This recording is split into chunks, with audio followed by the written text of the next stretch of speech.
Good day, everyone. I hope all of you are staying safe and taking all the possible precautions.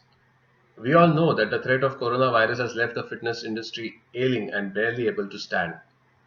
But the biggest challenges that we have today is managing the rentals, as almost 90% of the gyms across the country are on rented premises. We are already on the fourth month of lockdown, and unfortunately, the mountain of pending rentals is getting bigger and bigger. At the same time, we can also see people are getting more and more health conscious. We see parks full of joggers in non-containment zones and also a lot of new entrants into the fitness world to keep their immunity levels high. I am 100% confident that all of this crowd will be entering our gym premises soon and the gym business is going to boom bigger than before. But to get there, we have some challenges and to address them, we have gathered here. So today, we are here to discuss what can we do to minimize our losses in terms of rentals in the current scheme of events. We have with us the esteemed panel to guide us. Please allow me to introduce Mr. Nikhil Kakkar, CEO of Gold Gym India, which is one of the largest gym chains in India. Mr. Aditya Sachdev, in National Director Strategic Initiative, Knight Frank, who are consultants in global real estate. Mr. Devanshu Mittal, Senior Director and Head of Retail and Alternatives, JLL India, who are experts in commercial real estates.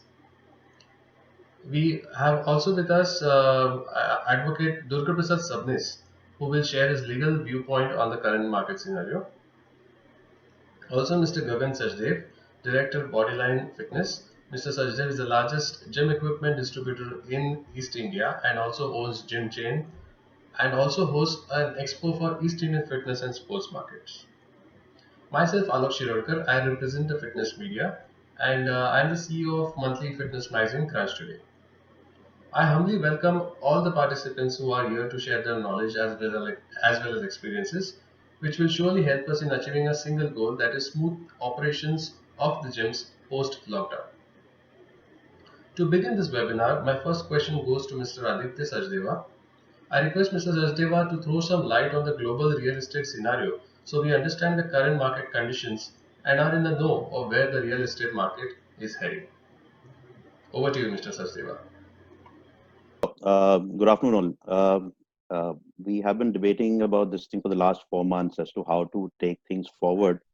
And looking at the scenario in India, we've seen that I'll come to the global as well. But looking at the India scenario, we've seen the government has been opening up certain uh, uh, categories over a period of time with certain SOPs.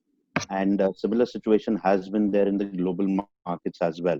Though many other global markets, there have been a lot of positivity in terms of many other categories of assets have opened up vis-a-vis what is happening in India.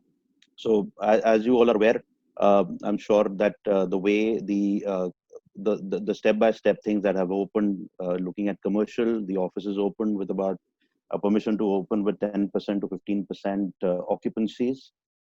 Similarly, then came the malls, which opened last month again permitted with a certain amount of occupancy. And thirdly, now the hospitality industry has been given a go-ahead to kind of start opening and uh, taking things forward.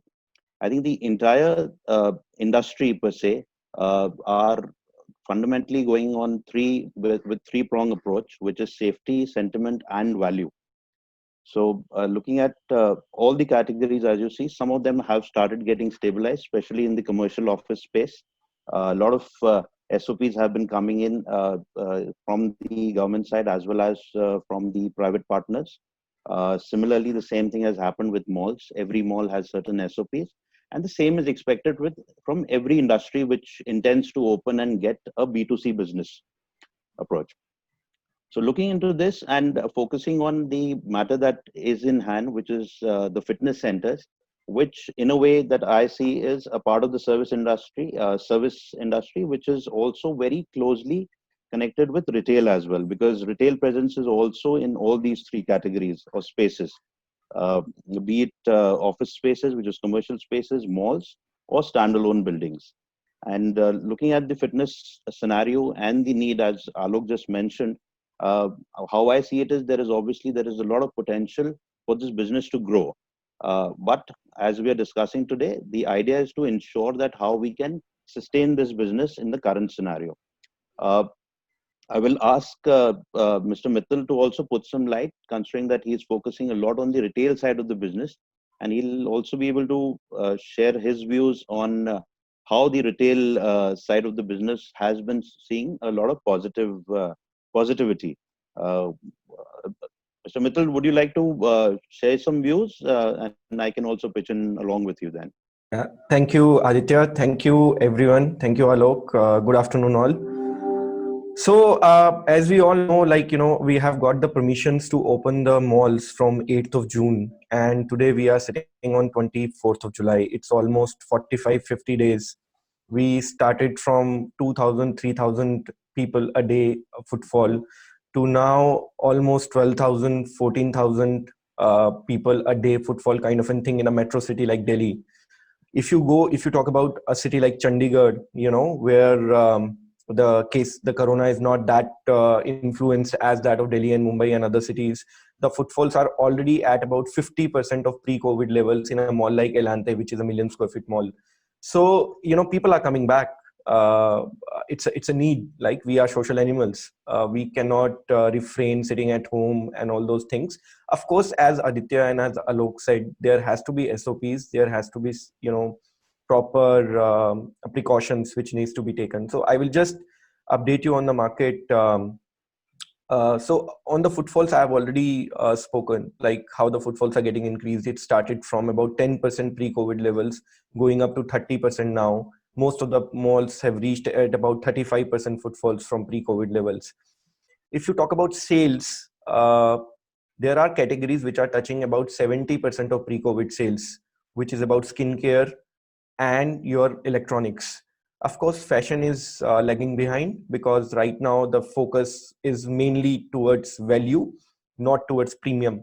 However, there is a lot of deep discounting and value which is being offered to the customer by the premium brands and the bridge to luxury brands. Because of that, their sales are also getting increased day by day. F&B on the other side, the cafes like Starbucks and CBTL and all those kind of things have already reached at a stage of about more than 50%, you can say. However, the normal F&B, which is your casual diners and fine diners, are still at about 20-25% stage, mainly because of the reason the liquor is not allowed as of now. Electronics is one category which is seeing tremendous amount of response during lockdown as well.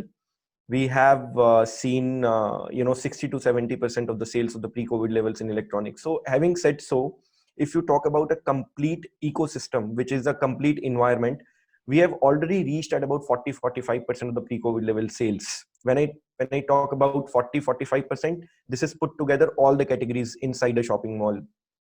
Exactly. And if I may add, typically what with Mr. Mittal and I have been speaking about, uh, we need to understand that every mall, every shopping center operates on three basic categories, which is shopping, entertainment, and food.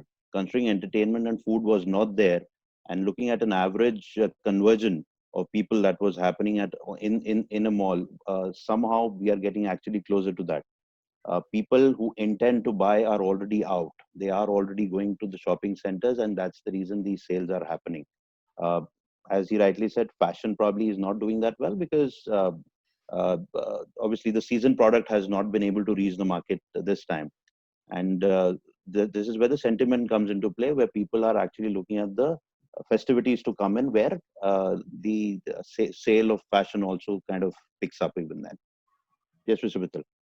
Yeah, so coming back to fitness, it's it's a very important element, very important category of any development, be it a mall, be it a office building, or be it a normal high street market.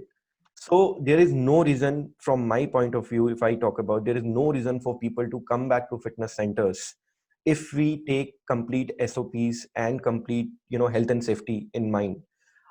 We have seen in international markets as well that people have started coming to gyms, be it China, of course it's about 50-55%, be it Singapore, it's recently opened, and other markets like Australia and all. People have started coming to gyms, of course with proper SOPs and proper health and safety measures. So I don't think so there should be any fear of the fact that people will not come.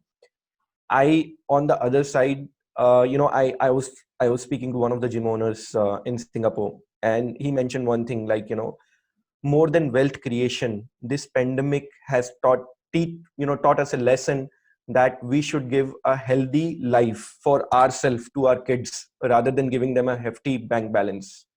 There is no point giving a sick body to your childs to take care of that, rather than a so people are becoming more and more health conscious. They will take care of themselves, they will go to gyms, they are becoming how to increase immunity, how to have nutrition foods and all those kind of things. People are becoming more aware, I would say. Uh, Now coming back to okay, now this is a very positive side we just spoke about what is going to happen post COVID. But still, I would like to ask you now. The basic question remains that the rentals are piling on and piling on and piling on, and the gym owner has no knowledge of what to do, because some people are pleading, some people are praying that this will get over.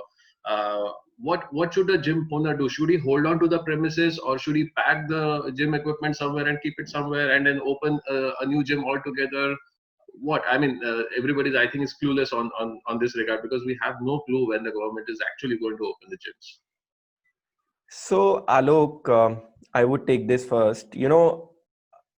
People in India have realized one thing, that a tenant and a landlord relationship is a long-term partnership. It is not a 5 years, 3 years lease. And Mr. Kakkar, Aditya, and all the panelists here would second me on that. That wherever we are going and discussing and communicating with our landlords, we are getting support. In retail also, apart from fitness categories, if you look at all others categories, mall owners as well as the high street landlords have extended support, be it your DLFs of the world, or your any other developer for that matter. All the developers, be it Pacific or Ambience, these are grade A developers. Even if you go to a high street landlord, in any of the market, like if we say South X market or a Khan market or a CP, anywhere in India for that matter, people are extending support because they know that it is a situation which was beyond control of anyone, and it is a long-term partnership, right? Keeping that in mind, everybody is taking a decision. Of course, it depends upon site to site. It depends upon your mutual and your respective relationship with your landlords.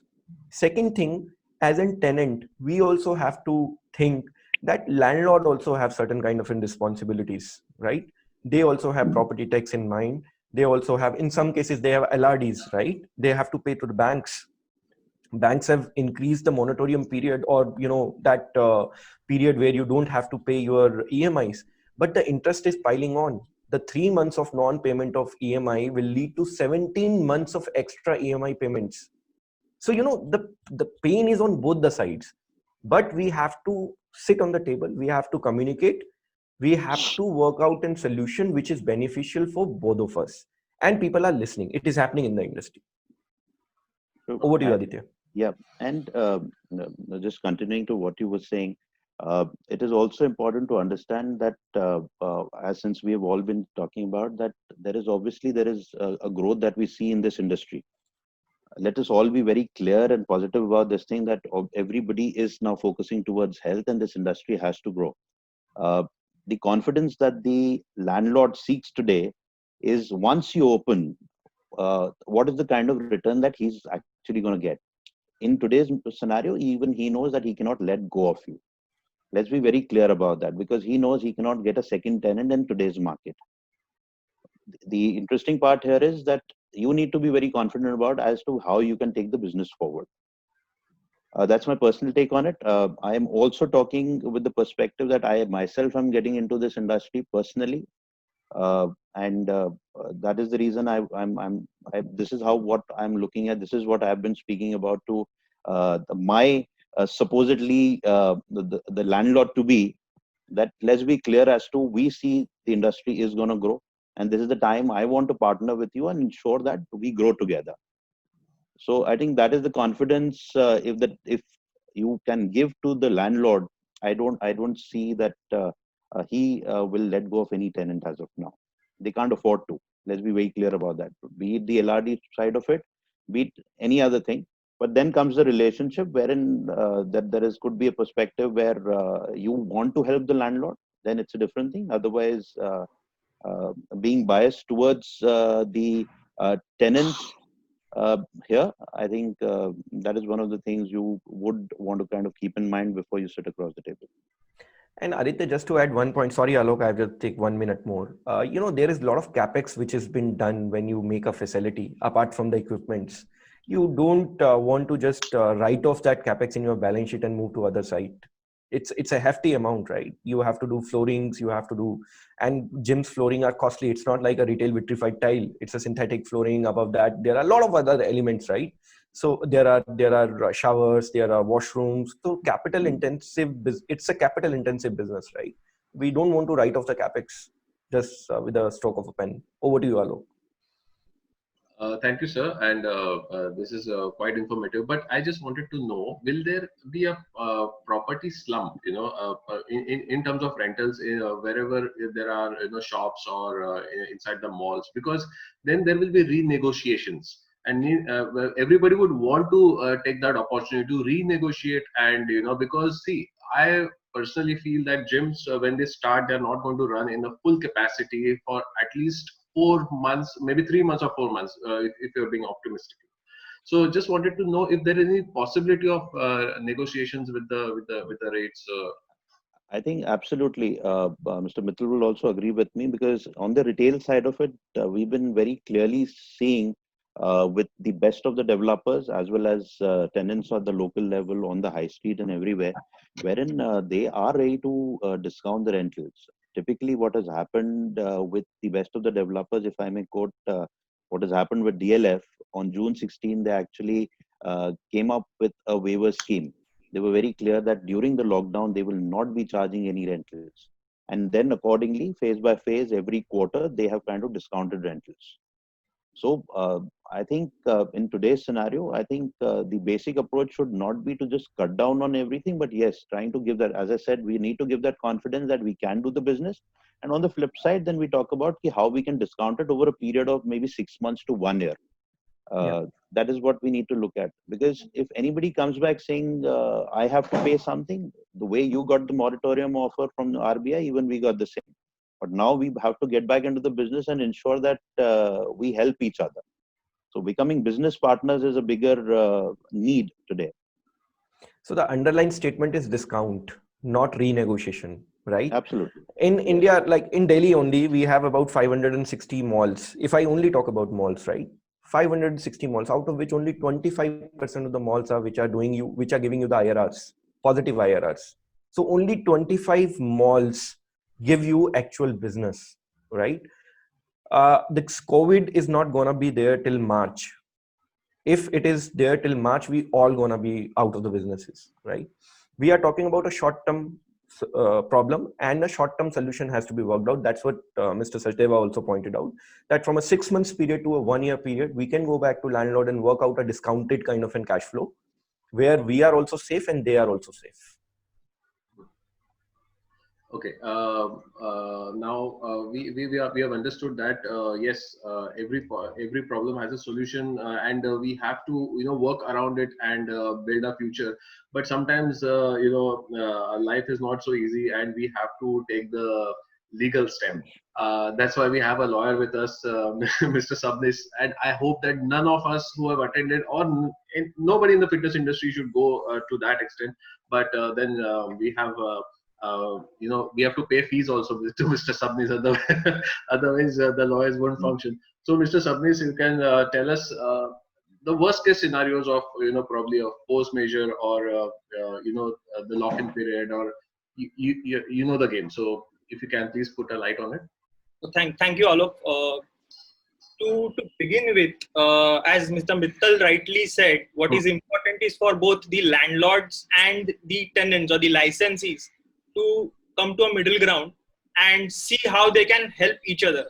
At times, landlords have been very flexible in understanding the difficulties of the licensees. They have granted very generous sort of a package to go on. but at times things are not that not in a manner which will benefit the licensee. Uh, it is very important for the licensee to realize and take very practical approach to things. Now, two aspects which need to be taken into consideration when we are dealing with renegotiating agreement or a contract or seeking some sort of a discount is to understand your agreement. Now, there is a huge misconception on what force majeure is. Merely because this particular pandemic has happened does not necessarily mean that you become entitled to some sort of a relief in your what your agreement was in the first place. So it is necessary to understand your agreement. You need to see what your agreement is before you start negotiating. First of all, let us understand what a force majeure event is. Force majeure event is an act or an event which is beyond the control of the parties. Something which cannot be controlled or anticipated by the parties is basically what constitutes a force majeure event. Now, a force majeure event can be something which is perpetrated by man or something which is a result of nature. As we all know that natural disasters or something like a act of war, all these are classified as force majeure events. Now, the point that needs to be seen is there is no law in India which defines what a force majeure event is. Force majeure as such has not been defined anywhere in Indian law. So it is purely a contractual term. So each contract will have to be gone into to understand where you stand in terms of what concessions you can go for. Now, there are three components that we need to understand when we are dealing with a force majeure. The first component is the definition of a force majeure. You must see in the contract how a force majeure event has been defined. Whether force majeure event is a sort of a exhaustive definition which clearly defines that these items are force majeure events, like an act of war or a typhoon or a flood or something like government order, notification, directive, whether all these are covered under a force majeure, or whether it is an inclusive definition. What do I mean by inclusive definition? Is that events in the nature of all these things. So it can be much more broad based. You can try and accommodate other items which are of a similar nature. So it's much more wider in its ambit. So this is the first component. The first component is the definition. So you need to understand whether, first of all, the present scenario which has happened and let us understand one more thing. It is not the pandemic per se which is the force majeure event here. What is the force majeure event is because of this pandemic, government has issued a directive or an order or a notification saying that the gyms cannot operate today because of various reasons, and that is the reason there is a temporary closure of gyms. This is actually the force majeure event as what we are looking at. So we need to see that. That is the first part of the problem. The second part is the consequence. Now, what is the consequence? You may be very well be having this particular force majeure event covered under your contract, but what happens if that force majeure event takes place or occurs? One very common consequence that I have seen in the several agreements that I have gone through in the last 4 months is that the agreement will lead to a termination. For example, if a force majeure event lasts for a period of 3 months, then the agreement will automatically terminate, or the licensee will have the option of terminating the agreement. This is one consequence. The second consequence that can happen, and which can be very useful in the present scenario, is that the obligations of the parties under the contract will be suspended. Now, this is a very widely worded terminology as to what is meant by suspension of contract. This is something which you can negotiate with the landlord, saying that for this period, the intervening period of when the force majeure event has taken place, the obligations are suspended for the time being. So even though I understand it doesn't directly talk about a waiver of the payments under the contract or the obligations under the contract, there is a exception carved out for such scenarios, such force majeure event which may take place. So probably you can use this as a mechanism to discuss with the landlord that this leads to suspension of obligations in the contract. I'm not asking for a waiver completely, but definitely you must ensure that you give me some sort of a concession. So it's a talking point that you can use to your advantage. Now, other than your aspect of definition of the force majeure and also the consequences of force majeure, The third aspect is the invocation. Now, many a times, this is something which is at times sidelined by many licensees, is that they don't invoke the force majeure clause. Now, invocation of force majeure clause is absolutely important to ensure that the landlord is made aware that because of this force majeure event, you have been affected. Yes, I agree that the present scenario is in the public domain. Everybody knows what damages the industry is going through or what damages has been caused. However, it is necessary to mention or invoke the force majeure clause, communicate to the landlord that this is what is affecting us. There is one more concept in law, and I'll go there very briefly without boring anyone here, is the concept of mitigation of damages. Now, mitigation of damages is that when parties can show that they are doing all that is there within their scope to ensure that we are trying to mitigate whatever damages will be suffered by us. Everything that is within our means, we are trying to take care. But even despite that, we will not be able to pay you rent, or what we are asking for is a deferment of rent or license fee. So in such a scenario, you need to mention in your invocation letter that although we have tried our level best to ensure that we pay you, we are not in a position to do that, because at the moment there are absolutely no footfalls from the business. The revenue is not incoming. We have not operated the gym for the last maybe 4 months, 5 months, and we don't know how long this is going to sustain. So in all these scenarios, we are not in a position to pay you for the time being. Despite our best efforts, we are not in a position to overcome the force majeure event. So that aspect needs to be covered in your correspondence. God forbid tomorrow if you are required to approach a court for whatever reason, and I really hope that this scenario doesn't, because it is not benefiting either the landlord or the licensee here to approach a court, because it entails a huge expense on both the landlord side and the licensee side, because nobody wanting that at the moment of time. But God forbid if you are required to go there, and I'll deal with that briefly as well, as to how we should deal with a scenario when we are required to approach the court, whether you should be a plaintiff or a defendant. That is one very important aspect. But if you are required to go there, then you must ensure that your documentation is proper. You have done all that was necessary to show to the court that this is not something, I am not a defaulter in the first place. My record has been very clean. I've paid I've borne all my rent right from day one when I started using these premises. That's a very major factor, because courts will look at it from a very sympathetic point of view. It's an equitable relief. Court may not grant you a complete waiver if your contract does not grant you waiver. That the courts cannot change what the contract is between the parties. So courts will give you a very sympathetic hearing. It's about working out a matter. Courts may say, okay, can you settle this in some way, maybe defer it in some way. All these, a landlord who is particularly not very flexible, the court can prevail upon him, tell the landlord, please consider this. All these things can be worked out. But what needs to be shown here is that the licensee has also done all that was necessary within its means to ensure that this situation could be overcome. They may not be able to overcome it, but they have done their bit to ensure that it can be overcome.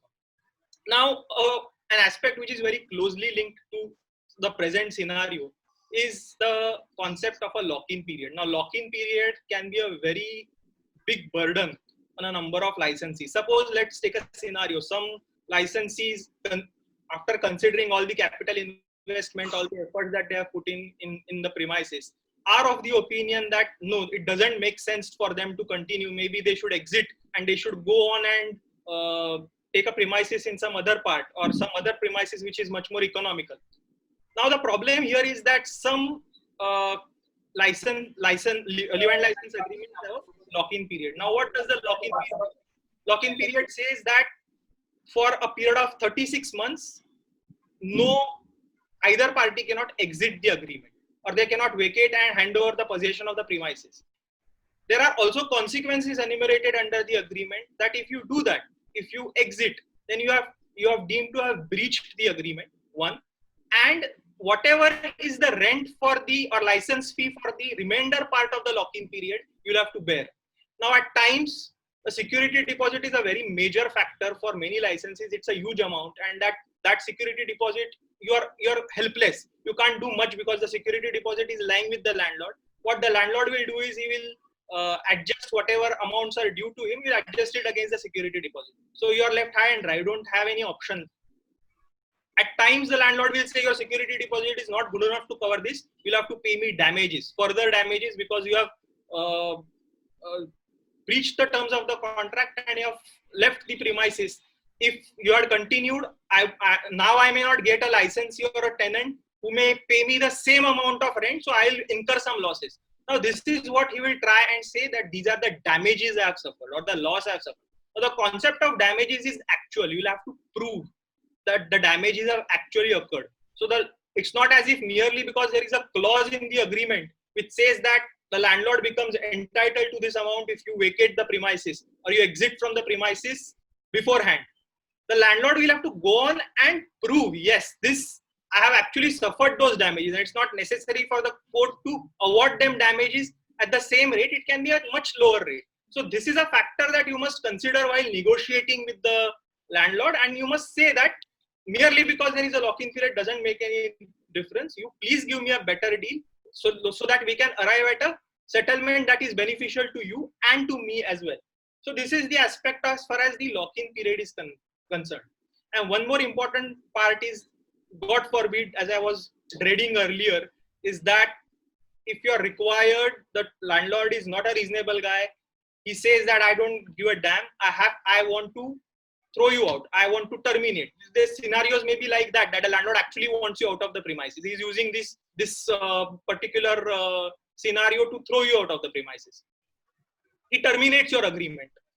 It is very important to, first of all, reply to the termination notice. Absolutely crucial that you respond to the termination notice, because landlords at times in a hurry are bound to make mistakes in the tenant. It may be a very technical error in the termination notice. Maybe the notice period is not given within which you have to vacate the premises.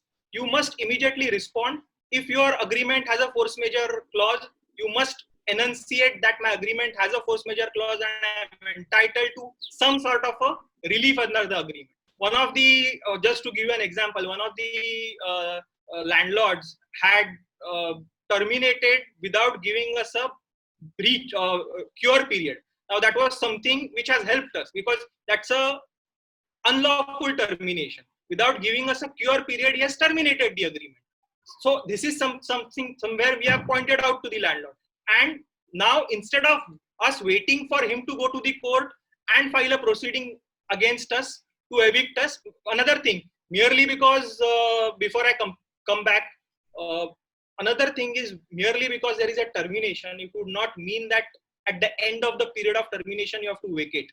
He has to follow the due process of law. He has to approach the court, and after following the due process of law, he has to evict you. He cannot throw you out without approaching the court, even if it's a leave and license agreement. That is very important. That needs to be borne in mind when we are dealing with these kind of scenarios. Secondly, very important is that you are also at times afraid that there are gym equipments which are lying. You will not be allowed to access the premises. If that happens, again, you have a right to go to the court, and the court can then grant you an injunction and the landlord from in any manner restraining you from making an entry to the premises till the time the suit is heard and adjudicated. Yes, the court may put you to terms, but those terms as I told you, the court will consider equity. The court will consider these various aspects before putting you to terms. It may not be an unconditional order, but definitely the court will consider. So it is necessary for the licensees to understand that suppose a termination happens, it makes much more sense to then, if it's the termination can be said to be invalid or unlawful under law, you must immediately approach the court after responding to the termination notice and seek reliefs that I must not be thrown out in any manner and the termination is invalid under law. So these are aspects you must bear in mind, and more importantly, while renegotiating your contracts, you must have one eye on what the provisions of the agreement is, so that you can take a realistic view of things. Okay. Thank you, Mr. Sabnis. I would like to move on to Mr. Kakkar. Mr. Kakkar, yeah, look, I can hear you. Yeah. So, Mr. Kakkar, I just wanted to know now, since you're taking care of about 150 gyms across the country, and I believe about 40% are owned and about 60% are rented, right? No, I own 10%. 10% is owned by us actually, and Oh, 90% is franchised gym actually. okay. So, can you tell me what is the salvage rate now in this in the current crisis? How are you coping up with it? Yeah. So before I go to that, Alokji, actually would like to basically take a leaf of from what Mr. Subnis said. Hmm. Once you basically as a tenant go to the court, the landlord also knows that he'll not get the rental actually for the property because the tenant is supposed to basically deposit the rentals in the court till the time basically the matter is salvaged actually. So he's at the losing end actually. That's very important actually point actually what we need to keep in mind from a landlord perspective. However, coming back to how we are dealing with this situation, I agree actually that this is a very difficult time actually for the entire fitness industry. But as Mr. Mittal and Mr. Sachdev said, actually, things are improving. Globally, when I am seeing the trends actually of fitness, uh, gyms which gyms in countries like Dubai or Mongolia or US opened say 30 to 60 days back, and they are seeing basically a improvement in terms of footfall. The workouts have improved actually.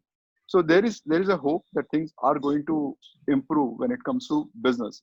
It will definitely take a couple of months actually to revive completely, but things are going to be uh, better or normal actually as it used to be pre-COVID. How we are salvaging? Uh, Rather than basically arguing and basically going into legal tangent, we thought of reaching out to our landlords and try to salvage the situation.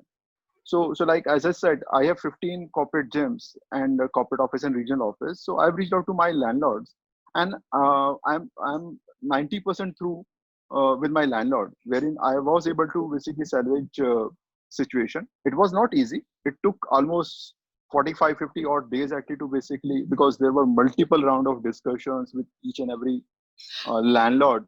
And as we spoke earlier, each landlord basically is having basically a different situation at his end.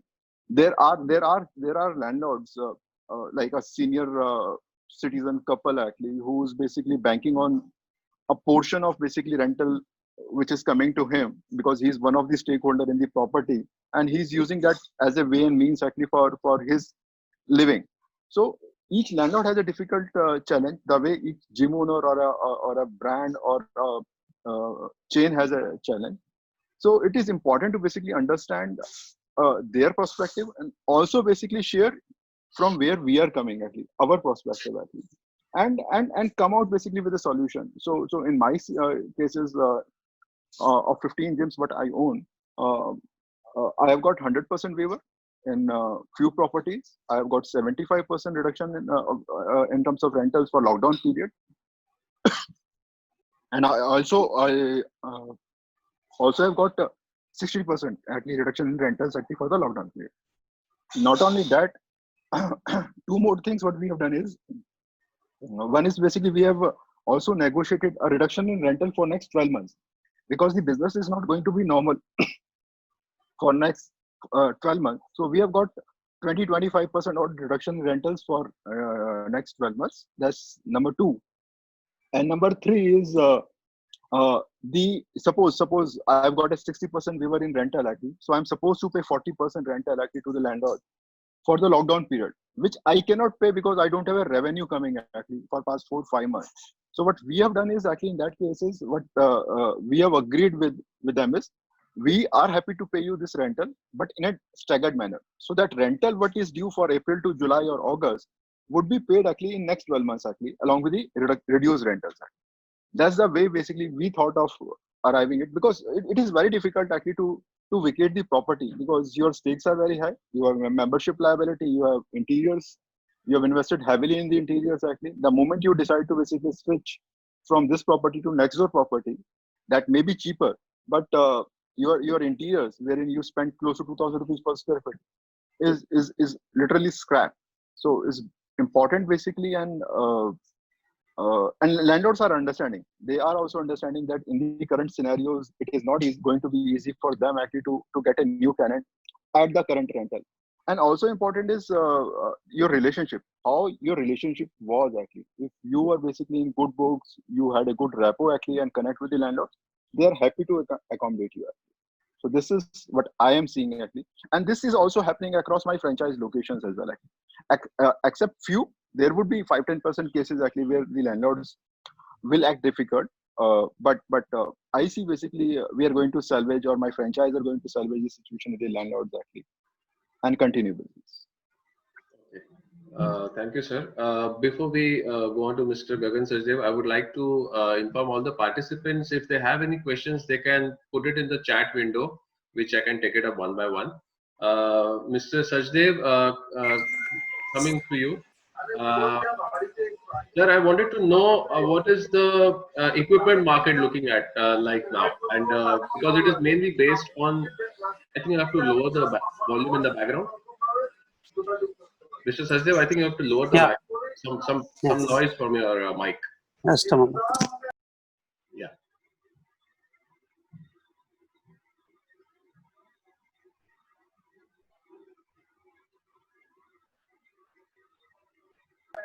Yeah, now it's okay. Yeah, it's perfect. Mr. Sachdev, can you throw some light on the gym equipment market now, because it's mainly dependent on the gym business, and Yeah, also of course. you also own a chain of gyms. So kindly tell us how you are salvaging and what steps have you taken to keep to stay afloat. So first of all, the market of fitness equipment, as far as the retail and trading is concerned, obviously with the closure of health clubs, our stocks are quite stuck, and we are now in a position that we see from this point of time till about 6 to 8 months, we do not see any relief in terms of our sales as to commercial gym equipment installations are concerned. People who will be able to open also will not be in a position to buy new equipment. Leave aside the situation of new people entering or venturing into the health club business and starting new projects. There have been some clients of ours who have already placed orders to us with advance being paid. The goods have arrived and they are in our warehouses. But the situation is such that in spite of having the interiors done, there are people who still are in two minds whether or not they would go ahead with the project or not. So this is the current situation, which is very very in a catch-22 situation. Now neither can we liquidate the stocks, nor can we ask the people or force them to buy, even though there are advances which are there already. But it's a matter of kind of sympathizing and cooperating with those people who have placed their orders on us. But having said that, once the health clubs get to open, we are very, very positive that there will be a situation when we will be able to, in a month or two, we will bounce back. The industry will bounce back. And we are very, very hopeful that this industry will come back quite good and even stronger than what it was before. Yes, it is a matter of concern that the health club owners, the management will have to, confide into the confidence of the members who would come in with their safety precautions and stuff like that. But having said that, the health clubs will come back to its original, glamour and its prosperity, but it will take some time. So that's about the commercial part of it.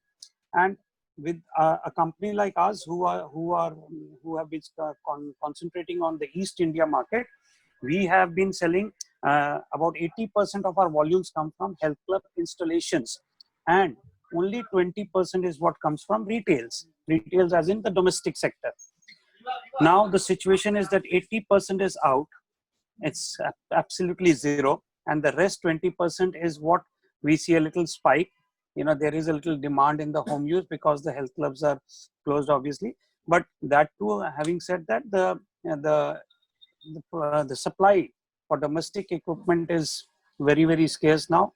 It's not in full flow, and although there is an increase in revenue from the domestic segment, but that does not compensate by any means even to 5 to 10% of the 80% which we are losing out.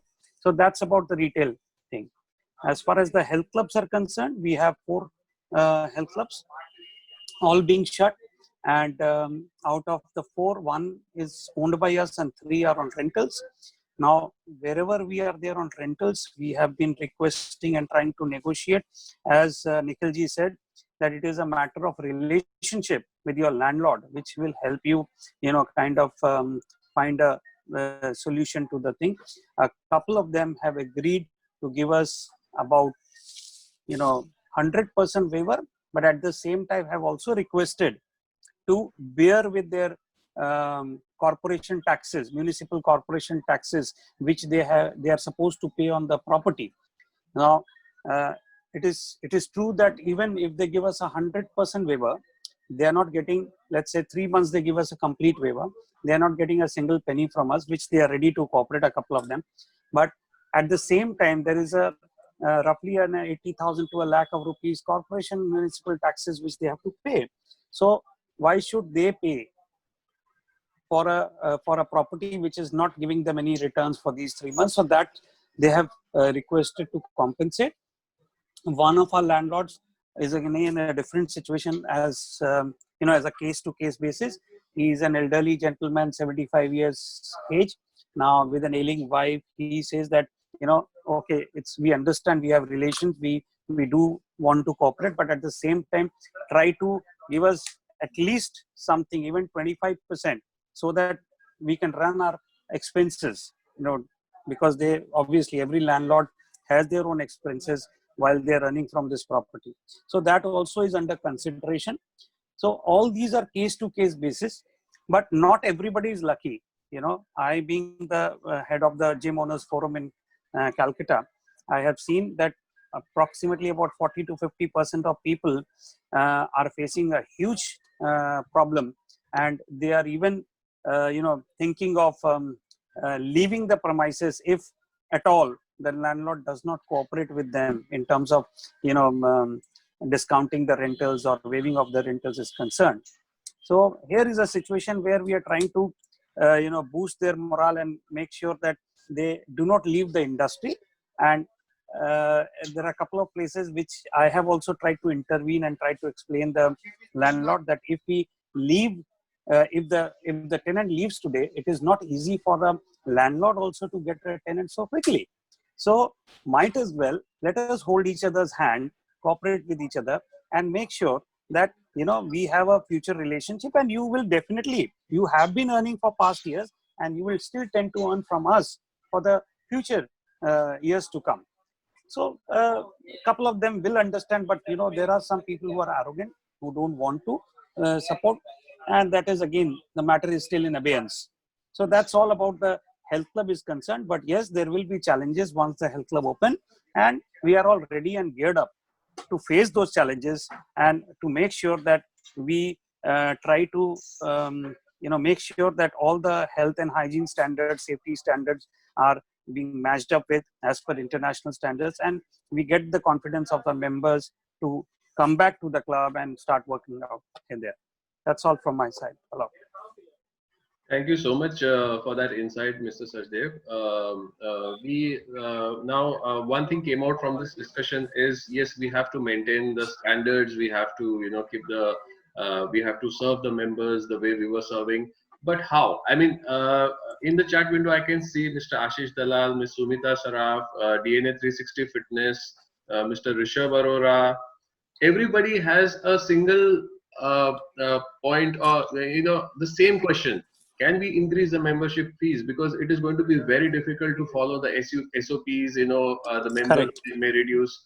So I think Mr. Kakkar, you can answer this as India Active also, and as well as Gym Owner also. Can you repeat the question, Alokji?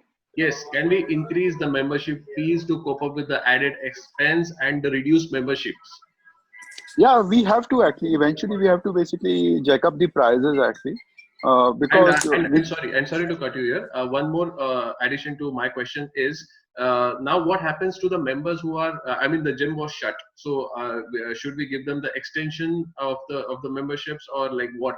And supposedly, if the gym doesn't even open on the 1st of August or 1st of September, can we at least start some online services for the members? Maybe a gym's maybe a camera setup, and the trainer shows some Zumba or any kind of weight training exercises, or I think we'll have to come up with the new ideas, because this is the new norms now and the new world. So I wanted to know your views on that. So exactly. In fact, lot of to answer basically the last question, what you said, the online training actually for the members. In fact, a lot of basically facilities have already started this Alokji actually. Not now. They have started long back in the beginning of maybe April or May. Actually, they have started. But majority haven't adopted this, so. Because see Zoom or platforms like Zoom are easily accessible actually by the members and by the trainers or the gym owners actually. So they are using basically this platform of online training. I'll not say that 100% basically of your members are basically consuming or taking advantages actually. In fact, this was one of the tools basically gym used to engage their members actually in the beginning. So this is already on actually, and but in case somebody has missed out, he can definitely basically use this opportunity to basically consume their memberships. That's point number one. Number two is you were talking about how to do slots booking and basically how to follow the guidelines, right? Yeah. So slot booking basically would be basically based on the size of your gym, based on the number of equipments you have, keeping basically social distancing of 6 feet from person to person in mind. You have to define basically how many people you can accommodate at a given point of time.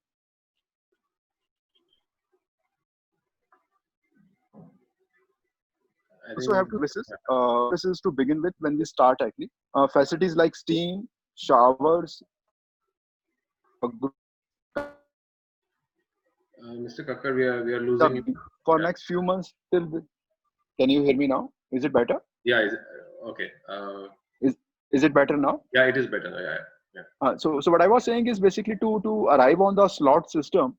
What we can do is basically based on the size of the gym, based on the number of the equipments what we have, we can arrive at the number of the people whom we want to accommodate or allow to basically work out at a given point of time. Because there would be basically norms like 6 feet distancing, social distancing. So you have to basically decide among yourself that how many, maybe like Dubai, for example, instead of basically saying you can have 40 people or 50 people at a given point, they said you have to operate with 40% or 50% of the capacity. So we don't know what government is going to come out with actually. They may say you have to basically operate with 40% of the capacity actually of your members when you start functioning. Yeah, Mr. Kakkar, I would just want to stop you here. My question was regarding, I'll frame it differently. If schools can charge fees when they're shut, they are offering online training and, to the students. Why can't all the gyms come up with something like that? And this will give us, what will happen is when the gyms start, there will be no revenue because the memberships will be extended. So right. Can we do something like we start something from the 1st of August and put super clear cameras? I was talking to Kaizad sir yesterday and he has installed very high definition cameras in his classroom where people can see what's on the whiteboard. Something like that, where people can attend the online training because people are already working from their homes on their own. So here, my point is only if gyms can adopt this and start their revenue and start the memberships from the 1st of August. No, it's a good idea, but again, there are two basically different thoughts going on actually. There are two schools of thoughts actually right now, whether to basically freeze the membership or not freeze the membership. Few people are of the opinion that we should basically freeze the membership. Few people are of the opinion that we should not freeze the membership. So there are different school of thought. The third thought is also basically coming out right now. People are saying that we should probably give a 50% extension of the freezing period to their membership. We can, like, suppose the gym was shut for 4 months. What we can do is, as a gesture, we'll give 2 months extension to their memberships. This is one of the idea. And to generate cash flow, what we can tell members is, you pay now. You renew your memberships, whether it was due or expired today or was going to expire 2 months down the line. You renew now because that will basically get you the cash flows in. And once you renew, I'll give you the basically 2 months extension. That will take care of your extensions, ensure that your retention is there actually. So there are mix of opinions right now which are floating in the market. Nobody has basically concluded actually on the things how they want to do actually. But there are different thoughts, opinions which are floating in the market right now. Okay. Thank you, sir. And I think we can.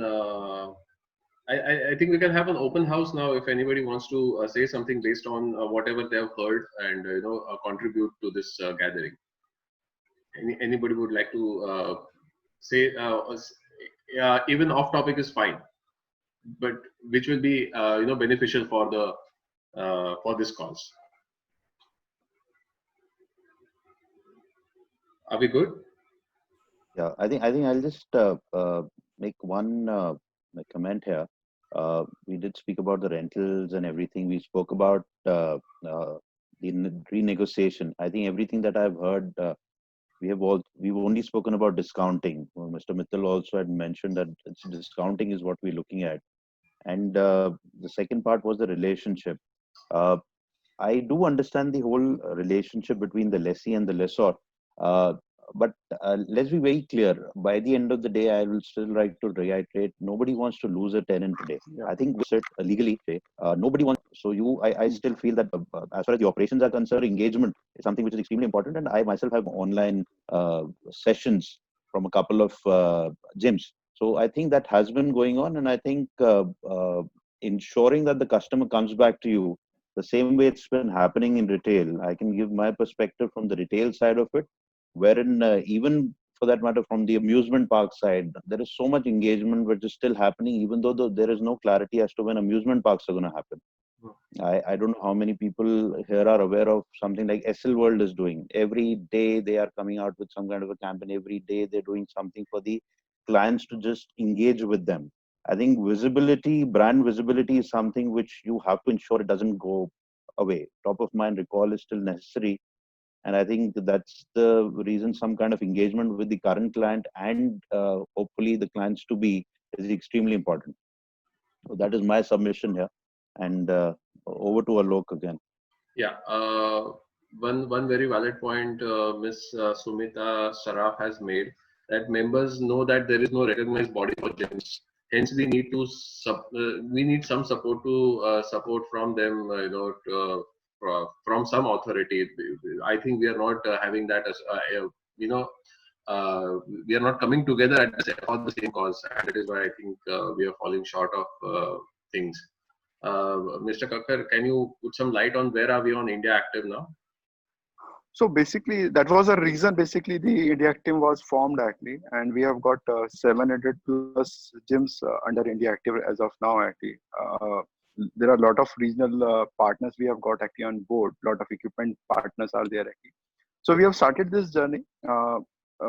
This is just the beginning, I would say actually, in that direction, and we have a lot of issues actually to be addressed actually, which we are clear of. Right now the focus was basically to address the COVID-19 situation and the challenges what we were focusing on. Once we reopen, we have a list of things what we want to do actually, and we are going to focus our energies and going to pursue those aspects actually of business along with the different authorities. Okay. Um, one question to Mr. Subnis. Is there any possibility of blanket ban from the government of the rentals?